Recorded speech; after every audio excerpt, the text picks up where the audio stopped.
Assalamualaikum warahmatullahi wabarakatuh.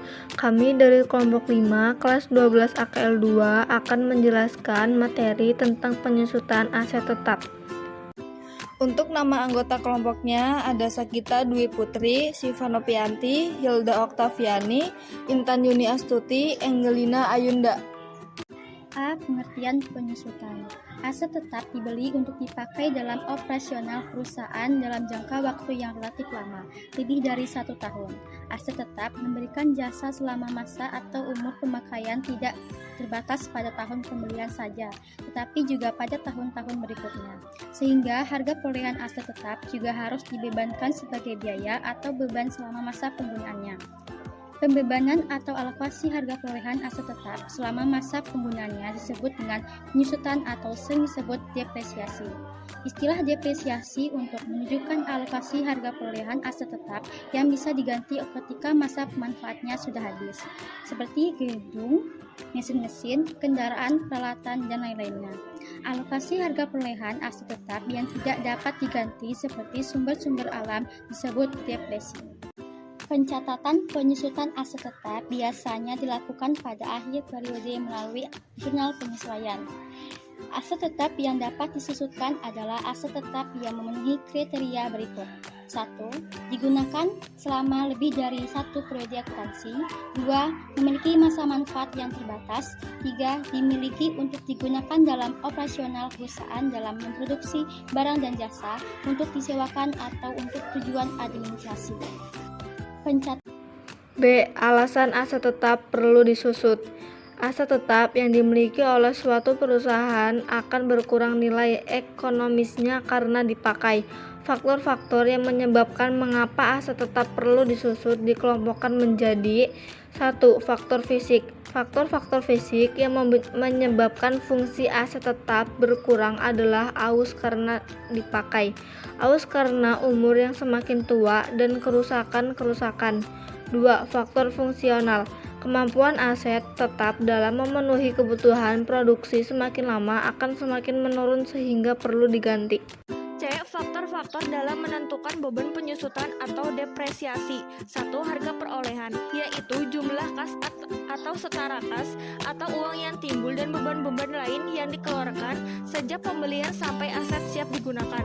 Yang kedua, nilai sisa atau residu, yaitu nilai yang diharapkan dapat diterima ketika aset tetap sudah habis masa penggunaannya. Selisih antara harga perolehan dengan nilai residu adalah nilai yang akan disusutkan. Yang ketiga, ada taksiran umur kegunaan atau masa manfaat atau umur ekonomis, yaitu masa-masa aset tetap digunakan untuk menghasilkan produksi atau jasa. D. Metode penyusutan aset tetap dan pencatatannya. 1. Metode garis lurus. Starlight Line Method adalah metode yang paling sederhana dan banyak digunakan. Metode ini menetapkan beban penyusutan yang sama besar untuk setiap periodenya dengan menggunakan rumus penyusutan per periode dalam kurung tahun sama dengan HP dikurangi NS per UE, di mana HP sama dengan harga perolehan aset, NS sama dengan nilai residu, UE taksiran umur ekonomis. 2. Metode jam jasa, Service Hours Method. Menurut metode ini, beban penyusutan aset tetap dihitung berdasarkan satuan jam jasa yang dihasilkan aset tetap. Besarnya penyusutan tiap periode akan sangat tergantung pada jam jasa yang digunakan. Tarif penyusutan per jam jasa dihitung sebagai berikut.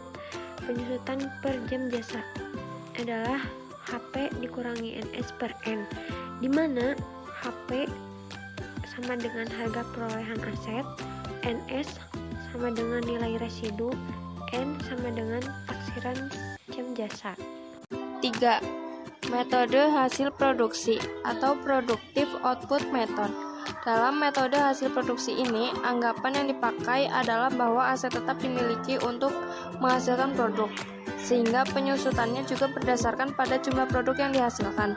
Besarnya penyusutan ke periode akan sangat berfluktuasi tergantung produk yang dihasilkan setiap periodenya. Penyusutan per unit produk, HP kurangi NS per N, di mana HP sama dengan harga perolehan aset, NS sama dengan nilai residu, N sama dengan taksiran jam jasa. 4. Metode beban berkurang atau reducing charge method. Metode beban berkurang ini, beban penyusutan aset tetap pada tahun-tahun pertama akan lebih besar daripada tahun-tahun berikutnya. Hal ini disebabkan aset yang baru akan dapat digunakan dengan lebih efisien daripada aset yang sudah lama. Metode penyusunan yang dapat digolongkan sebagai metode beban berkurang adalah jalan-jalan ke bandara, tidak lupa membeli makanan. Demikian presentasi kita. Jika ada yang salah mohon dimaafkan. Sekian, terima